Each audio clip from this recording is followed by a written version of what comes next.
When war broke out in August 1914, European biblical scholars, like their colleagues across every academic discipline, were faced with the challenge of how to respond. With very few exceptions, scholars on both sides of the conflict wanted to contribute to the war effort. But how? I mean, of course, you could always join the army, and a number of them did. But the most obvious way that academics, who generally are better at speaking than fighting, did was to lecture and to write papers. From August 1914 onwards, there was a spate of patriotic publication by professors all around the place. And perhaps the most famous of these was the German Manifesto An die Kulturwelt of October 1914, a defense of Germany's position and of the interdependence of German culture and militarism, signed by 93 prominent intellectuals, including theologians Harnack, Deismann, and Seeberg. The Allied response in Britain and France was predictably outraged. War of letters ensued, pamphlets, and this is a point at which a number of theologians and biblical scholars got involved.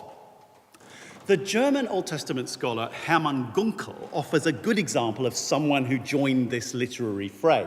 He was 52 when the war broke out, and he'd never been particularly interested in politics. But within a few days of the war starting, his son Werner joined the army, and Werner, in fact, spent most of the war in a Russian prisoner of war camp. So Gunkel had a fairly hefty personal involvement in what was going on.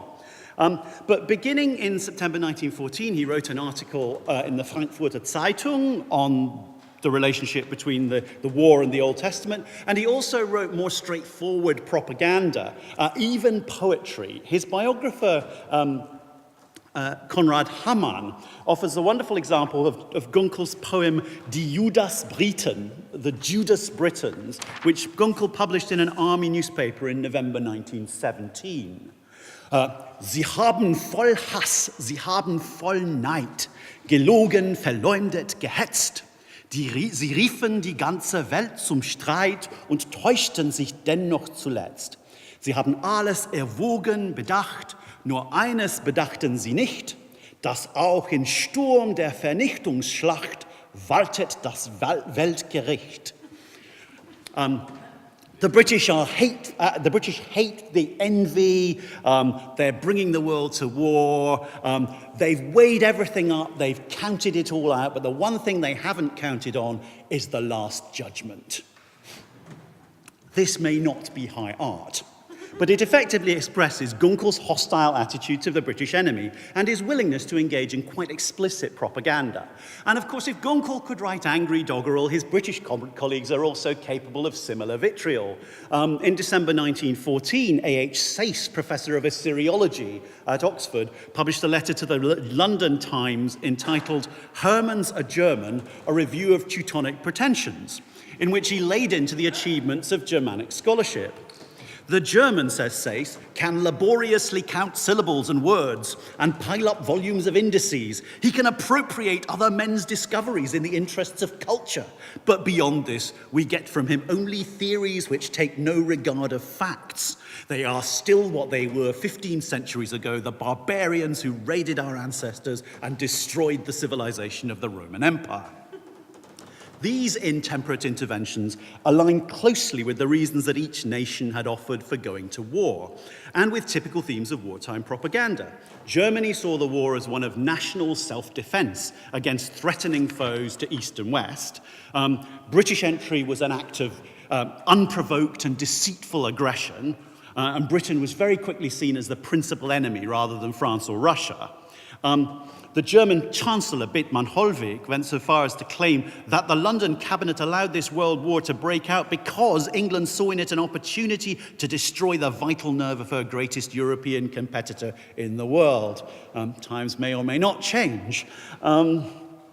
On the other hand, Britain presented its intervention as a defense of the rights of neutral Belgium and of international law. David Lloyd George, the British finance minister who became prime minister in 1915, demanded a new version of the Good Samaritan story. It must be revised for Belgian use, he said, and read, "Who is thy neighbour? Thy neighbour is he who falls on thee like a thief, strips thee and wounds thee and leaves thee half dead. That is Germany's version of duty to a neighbour."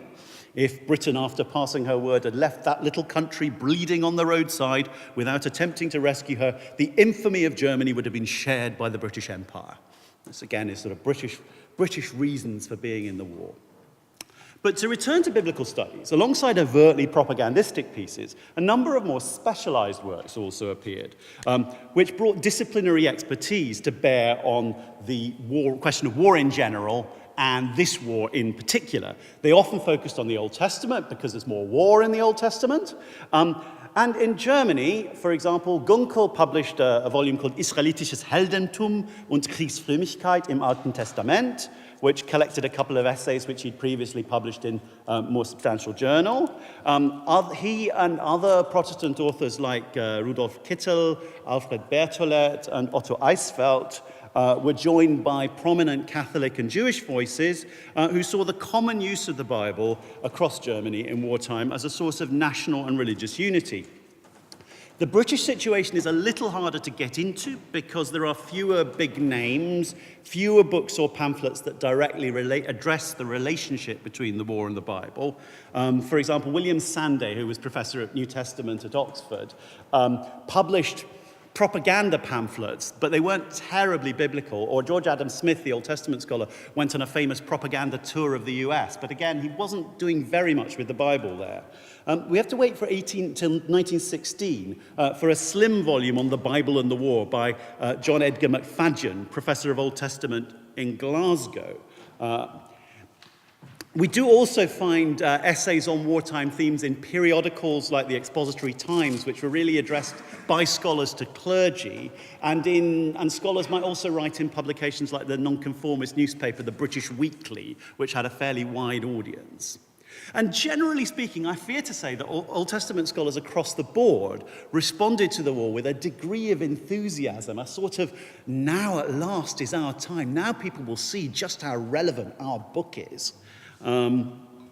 Rudolf Kittel put it in 1916 like this: "It's no accident that the war has brought us back in many ways to the Old Testament, because ancient Israel is a people under arms." And to stay with Germany for a bit, the national and martial themes of the Old Testament heightened its relevance to the crisis of a world war. Interpreters drew connections between God's chosen people Israel and their own nation, Germany. One particular text was fantastic shorthand for this. Psalm 46, seen or sung through the prism of Luther's paraphrase, Ein feste Burg ist unser Gott. Over the course of the 19th century, this had acquired the character of a nationalist anthem, and it was regularly used as a marching song by German soldiers at the beginning of the war. Almost without exception, German writers on the Bible and the war used this as an example of evidence for the Bible's power to express and define the national mood. So the Assyriologist Friedrich Delitzsch, in an extraordinary December 1914 lecture called Psalmworte für die Gegenwart, writes that the song of our Luther, that has become the war song of our people, sounded out through the streets of the conquered fortress from the lips of our victorious warriors entering Antwerp. That song has taken its leitmotif from the 46th Psalm, Yahweh is our refuge and strength, a very present help in trouble. And not only Christian scholars make this move. The Essen rabbi Salomon Samuel, in lectures collected under the title Bibel und Heldentum, Bible and Heroism, harks back to the psalm-singing legions of the War of 1870 to 71 as evidence of the Bible's immense value in time of war, and goes on to claim that Israel's Bible breathes a warlike spirit that can strengthen a specifically German heroism. Of course, the working assumption here is that Germany and Germany's allies can be read as the righteous and victorious Israel of the Psalm, and numerous places make that kind of identification. But it's a little bit more complicated for scholars than it is for ordinary readers and soldiers, for whom you can just say, well, Germany is Israel. Scholars have been working for more than a generation to look at the history of Israel and the different phases of Israel's development. So the question then becomes, which Israel is Germany? Gunkel's Israelitisches Heldentum begins with the claim that the existence of people and nations is dependent on the competence of their warlike youth. and that these youth and the whole people require heroic bravery and self-sacrifice. Israel, he says, was a very warlike people. Israel engaged in innumerable battles to conquer the promised land and then to defend itself against aggressive and powerful empires. The Old Testament has an abundance of heroic figures, which, despite a degree of cultural difference, can tell us a lot and support us. Lamech, Samson, Saul, David. Israel's heroes, according to Gunkel, are motivated by vengeance. They're brave in the face of death. They really enjoy extreme violence. They kill without a qualm. He even commends notorious Israelite enemies like Agag and Ahab for their courage in the face of death. Moreover, the kind of heroism that he describes fits uncannily into the sort of militarized version of masculinity that was prevalent in Germany at the outset of the war. His heroes are good comrades, loyal, willing to sacrifice everything for the fatherland, and fierce and ruthless in battle. Admittedly, says Gunkel, Israel's wars were wilder, bloodier, and more filled with hate than those of the present, but there is also another quieter form of heroism we see in those who suffer bravely, like Jeremiah or Isaiah's suffering servant, and ultimately Jesus on the cross. Gunkel concludes, all in all, the Old Testament shows us a picture of a heroic people, and thus we, for whom war has become the solution of the day, may hold on to it. Our people, too, will remain unconquerable if it knows both these things, the heroism of the sword and the heroism of faith. And reading through this material, it becomes clear that for Gunkel, early Israel is the primary model for the German nation, and that comparison can be made at least partly by virtue of Israel's warrior spirit. This attitude goes back at least as far as Julius Wellhausen, whose work had been important in developing the militaristic atmosphere and sense of nationalism in which biblical research was carried out in Wilhelmine Germany. There's a key line, I think, in his Israelitische und jüdische Geschichte, where he writes, Der Krieg ist es, was die Völker macht. War is what makes nations. Warfare united the tribes of Israel, and the early Israelite state grew out of the war camp. And wartime scholarly writing develops this insight in conditions of crisis, consistently approving what we might call something like the manly vitality of the young nation Israel. And as Harold Washington pointed out several years ago, a comparison with the relative newness and vitality of the German Empire is almost explicit in another pamphlet by the prominent Alttestamentler Otto Eisfeld, where he writes, the warlike virtues of which all young and powerful peoples are proud were also Israel's fame, a longing for freedom, manly honor, bravery and daring, patriotism and the capacity for self-sacrifice, a cunning and crafty intelligence. It almost seems, he says, as if with all the changes that the externals of warfare undergo, weapons, tactics and so on, the ethical effects of war upon people remain the same martial prowess and virtues shine forth from men and nations of various times. So early Israel is central, but there's also another period that offered a spur to the patriotic imagination.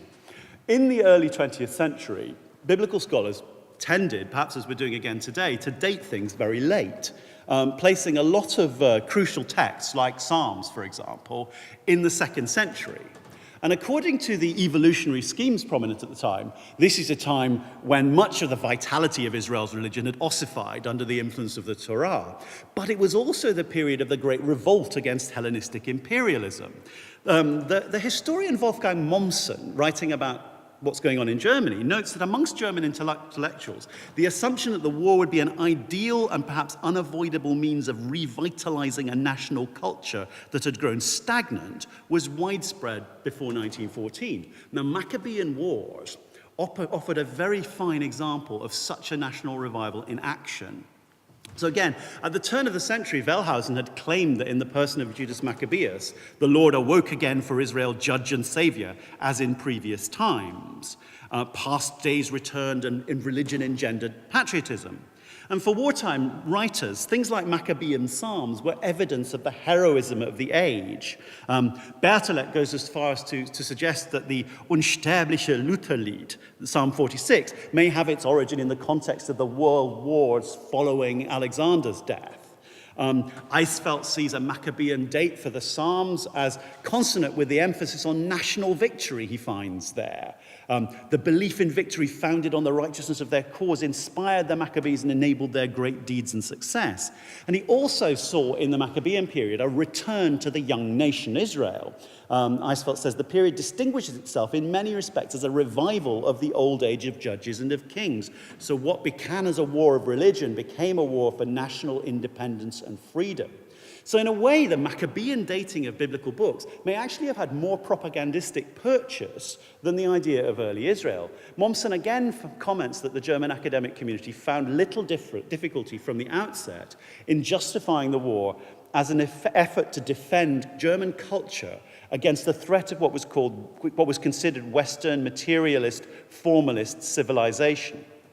So the Maccabeans' defense of their Jewish culture against aggression and assimilation could speak volumes in this context. And the defense of German Kultur often involved the denigration of Germany's enemies, especially the English. This is where the first set of pictures might belong. This not only cast them as a nation of venal shopkeepers, but also took on a racist tinge. Rudolf Kittel argues forcefully that Germany's war is a holy war, like those of ancient Israel. But he interrupts his discussion with an anecdote about a student who came to him with a saw-toothed bayonet, which had provoked outrage in foreign newspapers. These are monstrous weapons, which the British newspapers thought weren't a good thing to use. Kittel's defense of the bayonet goes like this. Such hard and unaccustomed weapons must be allowed to defend the homeland and its highest goods from wild hordes, black, brown, and yellow, who have no idea of international law or of culture, and against those who without a thought have sent these half-beasts against our best sons, sometimes even the sons of their own teachers. This outburst is typical of German propaganda in the early years of the war. It's directed against the French and the British and the Russians, who brought troops to the front from the furthest reaches of the empires. And Delitzsch does something very similar in Psalmworte für die Gegenwart. He highlights all sorts of aspects of British vice and German virtue in the light of the Psalms. But he also takes issue with the identification of Britain as the Good Samaritan that I mentioned at the beginning. He says, England, the land of the mission to the heathen, that has reduced its wards to slaves and slaughtered them as cannon fodder. So you might say it's a little bit more anti-imperialist than Kittel's one. These are the Good Samaritan, is it not blasphemy? And he goes on to mock England's holy war against Germany, which is carried out by a pack of heathens and idolaters and devil worshippers, wild hordes with poisoned throwing knives, which they use for hunting tigers at home. Even the patience of Jesus would be tried by these hateful acts. And again, you can see with the pictures that this is very much consonant with the kind of stuff that's going on in racist propaganda, where racist rhetoric was a standard feature of German wartime propaganda. Part of according to Matthew Stibb, another historian, a broader continuum of propaganda which alleged that Britain and France, far from protecting Western European civilization from the invading Hun, were actually themselves engaged in savagery and cultural violence. Delitzsch and Kittel both perfectly identify this trend in the way they deal with the Bible. In Britain, it was also natural to think of parallels between the nation and God's chosen people, Israel. Concepts of election and covenant had been powerful for a long time, and it was easy to talk about things like the Psalms as songs of the nation. Scottish Presbyterian makes much of the Psalms and claims that their communal nature, demonstrated by trustworthy students of the Hebrew Scriptures, chimes well when the war has brought to all of us a corporate sense not sufficiently realized perhaps in times of peace. John McFadden in The Bible and the War says the Bible is a really strong supporter of nationalism. He also says, and in fact, the Germans have learned this lesson better than we have. We need to learn it now that the war's here. But the strongest images in British wartime propaganda focused on the character of the barbaric Hun, who was, they thought, the natural outcome of German militarism. Perceived atrocities in France and especially Belgium at the beginning of the war had done much to set the tone. And to these were added a variety of attacks on helpless targets, the bombardment of seaside towns, air raids on London and the southeast, U-boat sinkings of hospital ships and civilian vessels like the Lusitania. And one of the effects of this is that British writers seem to spend more time identifying Germany with Israel's enemies than they do identifying Britain with Israel. It's just a slightly different feel to the way that they pick up these propagandistic themes. And here, of course, the Mesopotamian empires take pride of place. Assyria, especially, was already a byword for military power and brutality, and hence it becomes an appropriate cipher for Germany, especially when the issue of German atrocities was so prominent. German destructive power is regularly paralleled with the total war of the Assyrian Empire.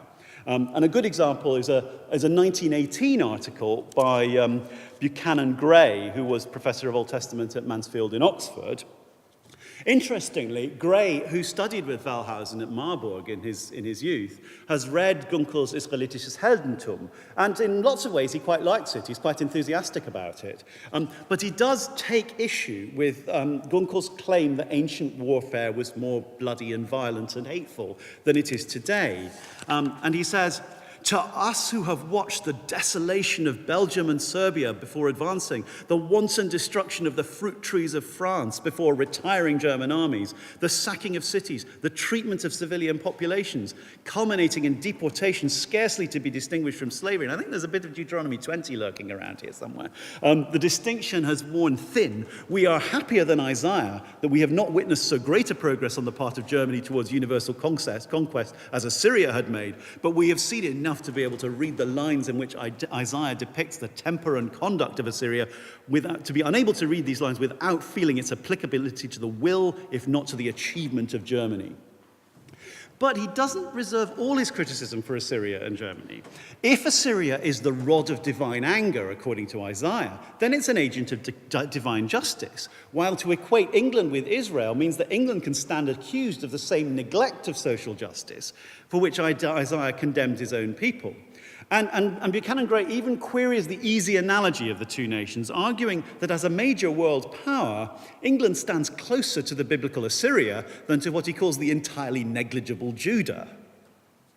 And British authors don't only identify Israel with Britain. British propaganda made much of poor little Belgium, engaged in a David and Goliath-style struggle against the enormous German Empire.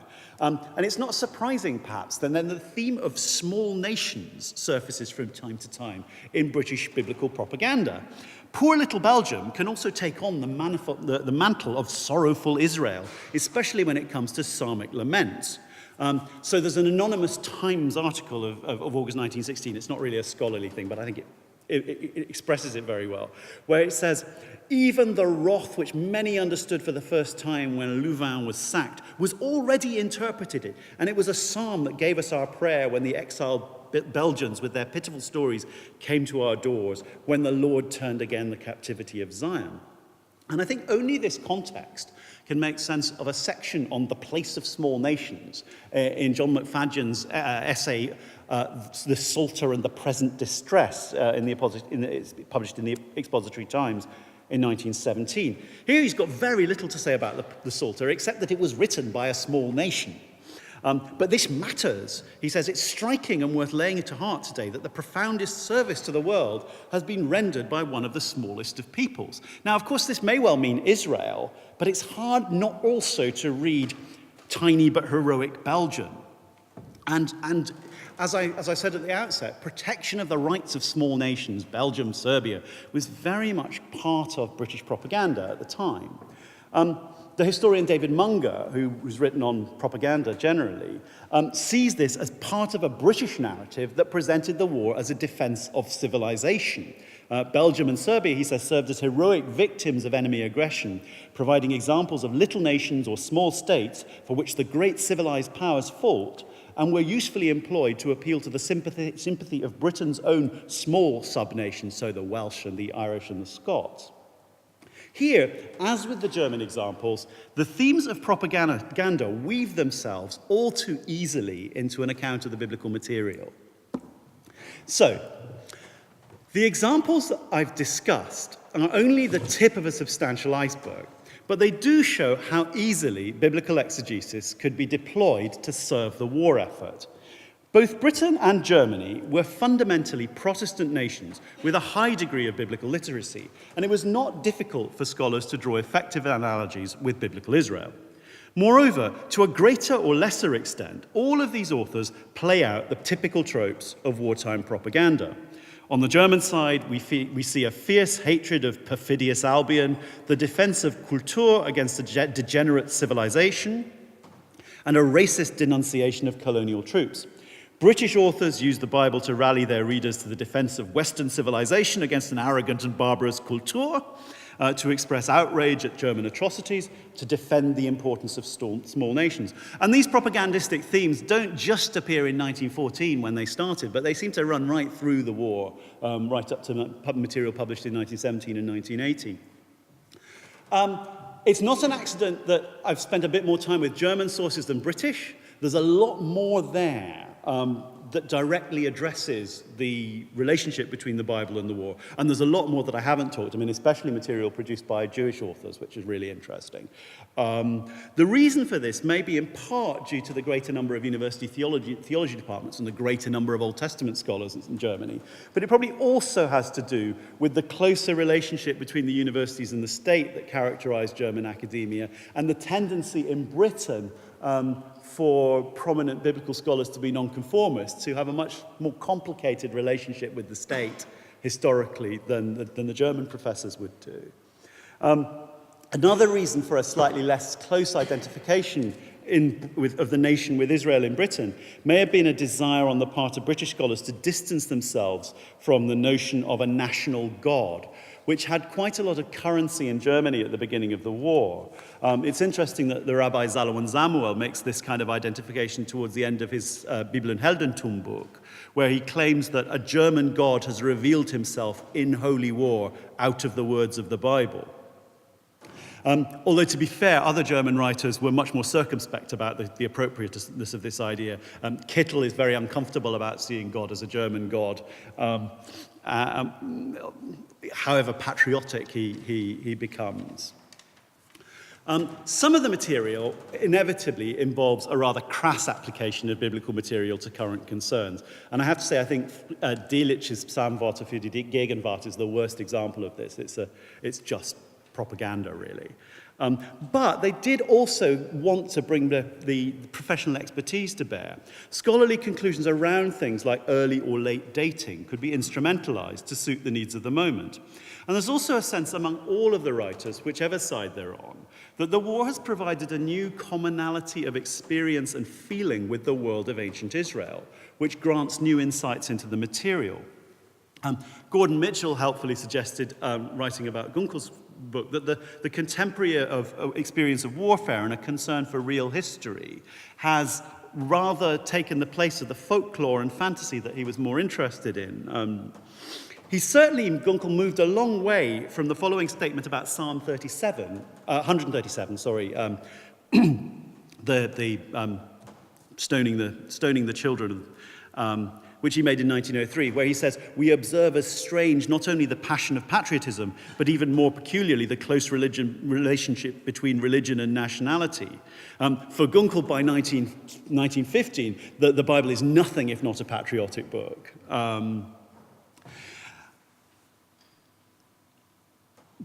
But my overwhelming sense is that this is something of a cautionary tale for us. The feminist critic Susanne Scholz has coined the rather wonderful term Lederhosen Hermeneutics to describe the often unspoken assumptions of German historical criticism that's dominated so much of the last 150 years of biblical studies, whether we're talking about the English-speaking world or the German-speaking world or whatever. It's not that the British didn't import it wholesale, although there are some complications about that during the war as well that we could talk about. But we need to be aware just how fundamentalism, nationalism was to the 19th century critical project and what the consequences might be. So we're dealing not so much with the influence of the Bible on political thought as the invention of a biblical Israel in line with current politics. We may laugh at this, we may recoil in horror at it, we probably do a bit of both. Interestingly, nearly all of this material produced during the war has been written out of the standard histories of scholarship, even on topics like Holy War, which the material addresses directly, and even when the scholars are publishing in fairly respectable scholarly venues. But the story of biblical scholarship during the Great War, I think, should nevertheless encourage us to question the ways in which the practice and assumptions of our discipline may or may not still be beholden to the political and ideological currents that informed our predecessors of 100 years ago. Thank you.